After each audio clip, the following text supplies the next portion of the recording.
Today at the president's big deal foreign policy, national security, civil liberties speech, an activist who has been a thorn in the side of two White Houses now, Medea Benjamin from Code Pink. She willed into existence that rarest of things in presidential speeches, an unscripted moment.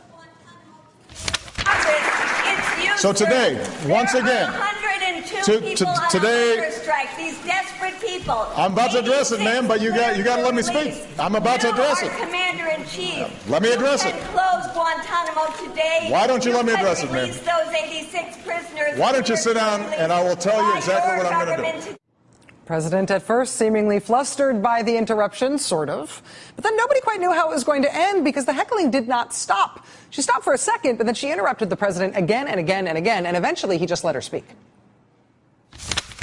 How about Abdul Rahman al-Awlaki, 16-year-old When we went, is that the way we treat a 16-year-old? he went Why on was he to, killed?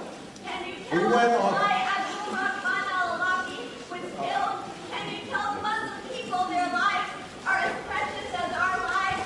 Can you take the drones out of the hands of the CIA? Can you stop the signature strikes that are killing people on the basis of suspicious activities?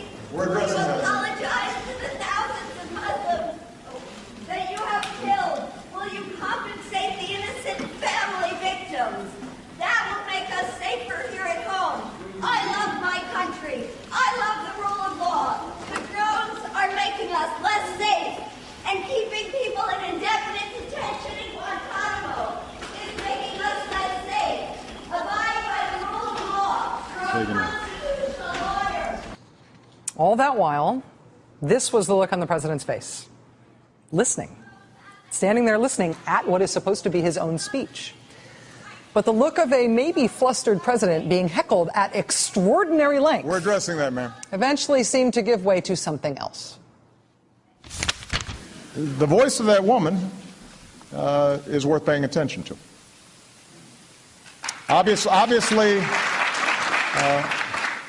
I do not agree with much of what she said. And obviously she wasn't listening to me in much of what I said. But these are tough issues. And the suggestion that we can gloss over them is wrong. The activists at Code Pink and Medea Benjamin are not trying to make friends. They are out to be disruptive to those with whom they disagree. And the president today reacted in a way that was so surprising, in part, I think, because he thought he was saying something with which anti-war protesters would agree. Essentially, the moment there was, hey, stop interrupting me and you might like what you're hearing. At least some of it, you might like what you're hearing. More ahead.